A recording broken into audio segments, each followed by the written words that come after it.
Hello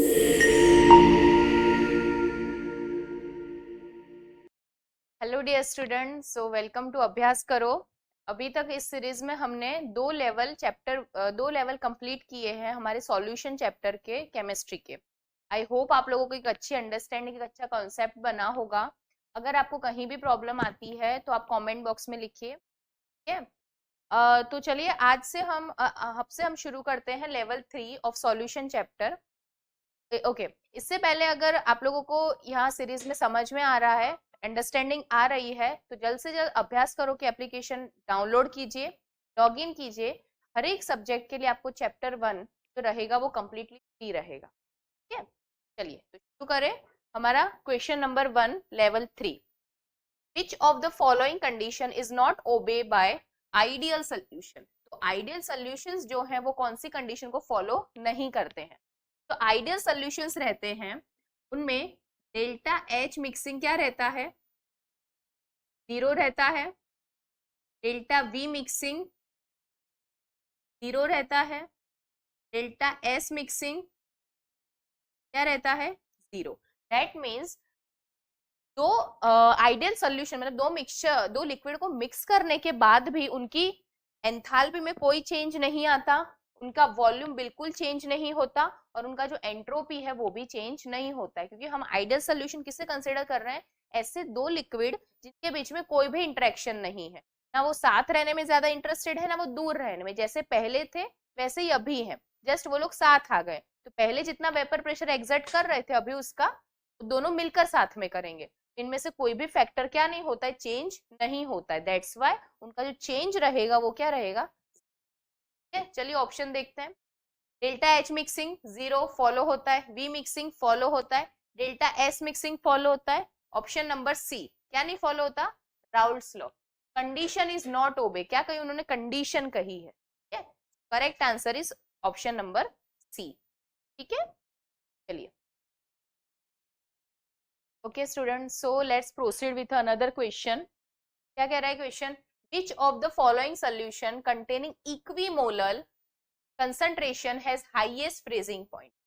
तो highest freezing point delta T F equal to I M K F.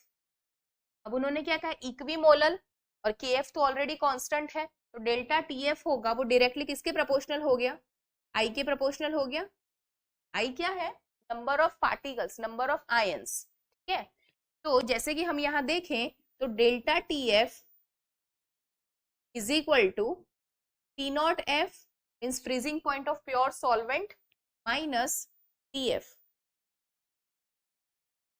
Freezing point of solution, ठीक है। तो जैसे कि यहाँ देखें तो टी एफ अगर डेल्टा टी एफ अगर इंक्रीज होगा तो टी एफ क्या होगा, डिक्रीज होगा, ठीक है। इनवर्स रिलेशन होगा ना, टी एफ अगर ये वैल्यू क्या होगी, कम होगी, तभी तो हमारी फाइनल वैल्यू क्या हो रही होगी, बड़ी होगी, ठीक है। और ये किससे रिलेशन में है, आई से, मतलब आई भी बड़ा होगा। तो अल्टीमेटली आई के बीच में और टी एफ के बीच में कैसा रिलेशन है, इनवर्सली प्रोपोर्शनल का रिलेशन है, ठीक है। क्या कह सकते हैं, हायर द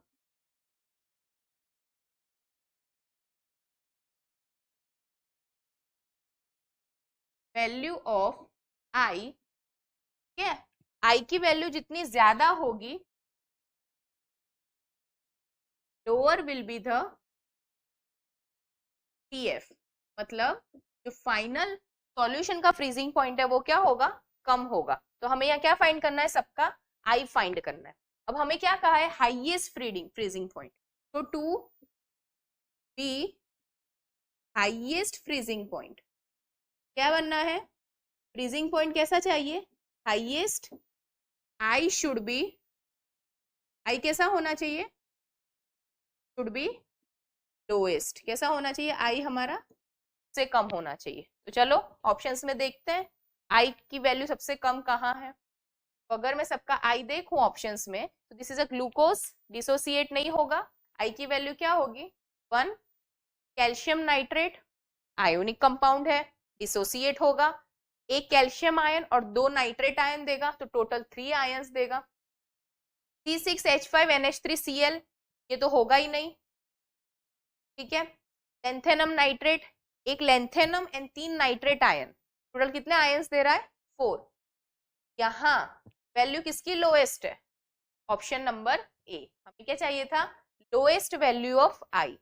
ग्लूकोज के लिए जो फ्रीजिंग पॉइंट होगा वो क्या होगा, हमारा जो फ्रीजिंग पॉइंट का टेम्परेचर होगा वो क्या होगा, सबसे ज्यादा होगा। ठीक है, तो हमारा फाइनल ऑप्शन क्या बनता है, ऑप्शन नंबर। चलिए स्टूडेंट, तो देखते हैं हमारा another question, next question, question number 3। At same temperature which pair of following solution is isotonic? क्या होंगे, आइसोटोनिक। आइसोटोनिक मतलब क्या हुआ, जो दोनों सॉल्यूशंस हैं इसे सेमी परमिएबल मेम्ब्रेन से अलग किया हुआ है, वो दोनों सॉल्यूशन की कंसंट्रेशन क्या हो, सेम हो। क्या हो, कंसंट्रेशन सेम। तो फॉर आइसोटोनिक कंसंट्रेशन क्या होगी, सेम। ठीक है, तो यहां देखें तो कंसंट्रेशन सेम होने के साथ साथ हमारा जो ऑस्मोटिक प्रेशर है वो भी क्या होगा, सेम होगा। तो osmotic pressure is equal to क्या होता है, I C R T. R and T क्या हो गए, कांस्टेंट। ठीक है, तो हमें यहां से क्या पता चलेगा,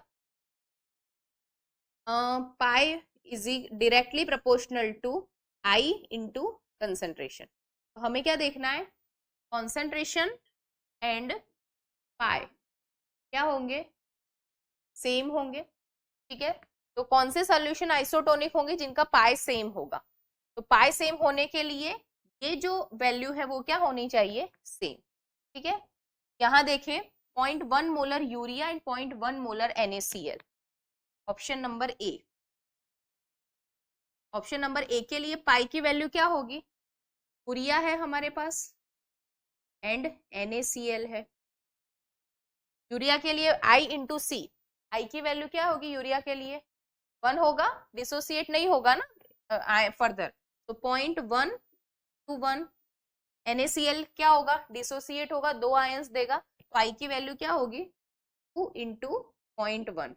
आई की वैल्यू 2 और मोलारिटी कंसेंट्रेशन इज 0.1। तो are they same, no not same. चलिए दूसरा ऑप्शन देखते हैं, ऑप्शन नंबर बी क्या है, 0.2 मोलर BaCl2 है, और क्या है दूसरा हमारे पास 0.2 मोलर यूरिया है। ठीक है, चलिए तो इनका हम काउंट करते हैं pi. So for BaCl2 pi would be 0.2 into I. I की वैल्यू क्या होगी BaCl2 के लिए, again it is a ionic compound, ions में डिसोसिएट होगा, you can see here 3 ions. ठीक है, क्या है यहाँ पर 3 आयंस।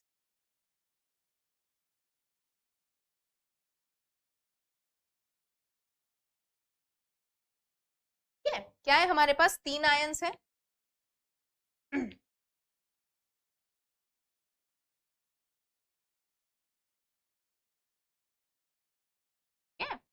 चलिए कितने आयंस है हमारे पास, 3 आयंस है, और उसका कंसेंट्रेशन कितना गिवन है 0.2 गिवन है, तो आंसर कितना आएगा 0.6। यूरिया के लिए काउंट करें तो 0.2, आई की वैल्यू होगी 1, तो 0.2, ये भी सेम नहीं है। चलिए ऑप्शन नंबर सी देखते हैं, 0.1 molar NaCl and 0.1 molar K2SO4। चलिए 0.1 मोलर है तो 0.1 into I factor that is 2, 0.1 number of ions K2SO4, तो पोटेशियम के आयन एक SO4 का, तो टोटल कितने हुए, अगेन 0.1 0.3 नॉट सेम, तो ऑप्शन सी भी cancel, option B cancel, option A cancel, बचा क्या हमारे पास ऑप्शन नंबर सी, वही होगा हमारा राइट आंसर। चलिए चेक कर लेते हैं क्या कह रहा है option number D, 0.1 molar barium nitrate, और क्या है हमारे पास Na2SO4। चलिए तो अगर पाई काउंट करें तो 0.1 इंटू BaNO3 ट्वाइस, कितने आयंस दिख रहे हैं बच्चों आपको, 3। ठीक है, तो क्या होगा 3 दैट इज 0.3। Na2SO4 कितना है 0.1। अगेन कितने आयंस दिख रहे हैं, 2 सोडियम और 1 सल्फेट का आयन, क्या हुआ टोटल 3 हुए। यहाँ भी क्या आएगा 0.3। तो आर दे सेम, यस और नो, दोनों का क्या है पॉइंट। ये जो दोनों सॉल्यूशंस होंगे दे आर द आइसोटोनिक, क्या होंगे वो आइसोटोनिक। तो option number D is your correct answer, that is 0.1 molar barium nitrate and 0.1 molar Na2SO4। ठीक, तो आपका करेक्ट ऑप्शन क्या है, ऑप्शन नंबर। ओके सो आगे बढ़े, कौन सा है question, question number 4। Dash is isotonic with aqueous solution of 0.05 molar. Isotonic मतलब क्या हुआ, पाई की वैल्यू क्या होनी चाहिए, सेम होनी चाहिए। ठीक है, तो हमारे पास यूरिया है, तो यूरिया के लिए पाई क्या होगा, I into concentration into R T. Answer comes out to be, I कितना होगा इसके लिए 1, कॉन्सेंट्रेशन कितनी गिवन है 0.05 R T. Answer comes out to be 0.05 R T. तो हमें देखना है कि किसकी वैल्यू जो है वो 0.05 आर टी आती है। आर ओ टी क्या है कांस्टेंट, तो आपको किस पर फोकस करना है, इस आगे की वैल्यू पर फोकस करना है। ठीक है, चलिए 0.05 ग्लूकोज सोल्यूशन, उसके लिए पाई की वैल्यू क्या होगी, ऑप्शन नंबर ए चेक कर रहे हैं ना हम। 0.05 इंटू क्या करना है आई, ग्लूकोज के लिए आई क्या होगा, अगेन अनडिसोसिएटेड रहेगा वो, तो इंटू 1, क्या आ रहा है answer 0.05 R T.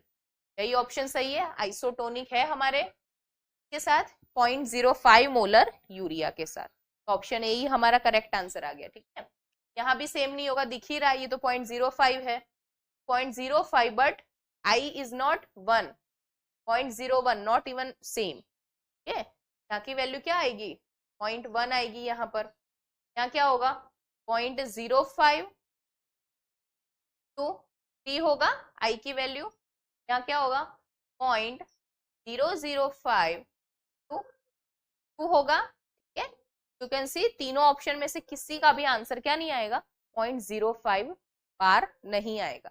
Correct option is option number A, 0.05 molar glucose solution which is isotonic with 0.05 molar urea solution।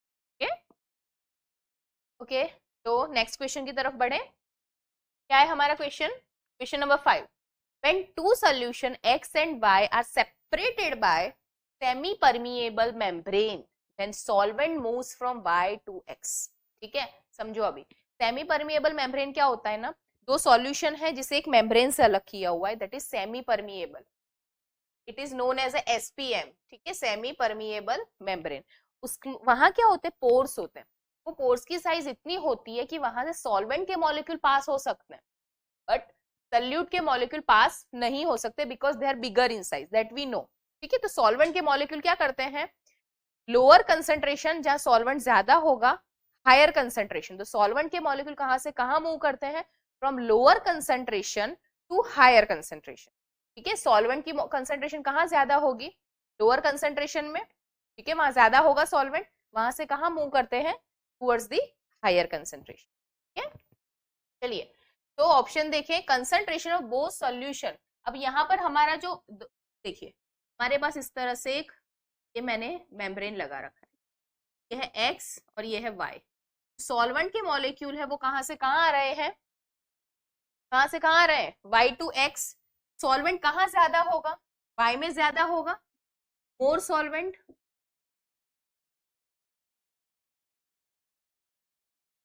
और यहाँ क्या होगा लेस सॉल्वेंट। अगर सॉल्वेंट कम है तो कॉन्सेंट्रेशन कैसी होगी हायर, कंसेंट्रेशन कैसी होगी ज्यादा, कंसेंट्रेशन क्या होगी, ये रहेगा हमारा एक कंक्लूजन। अगर सॉल्वेंट के मॉलिक्यूल आ रहे हैं y2x। ठीक है, ऑप्शन देखते हैं, concentration of both solution will be same. अगर बोथ सॉल्यूशन की कंसेंट्रेशन इज सेम है सो व्हाई दे मूव ही नहीं करेंगे, this is a incorrect option. x is more concentrated than y। ठीक है, क्या होगा x की कंसेंट्रेशन क्या है ज्यादा है y से, yes it is true, x की कंसेंट्रेशन क्या है, ज्यादा है y से, इसी वजह से जो सॉल्वेंट है वो कहां से कहां आ रहा है, y से x की तरफ। तो ऑप्शन नंबर बी क्या है हमारा correct option, x is more concentrated than y। हमारा राइट ऑप्शन क्या होगा, ऑप्शन नंबर बी।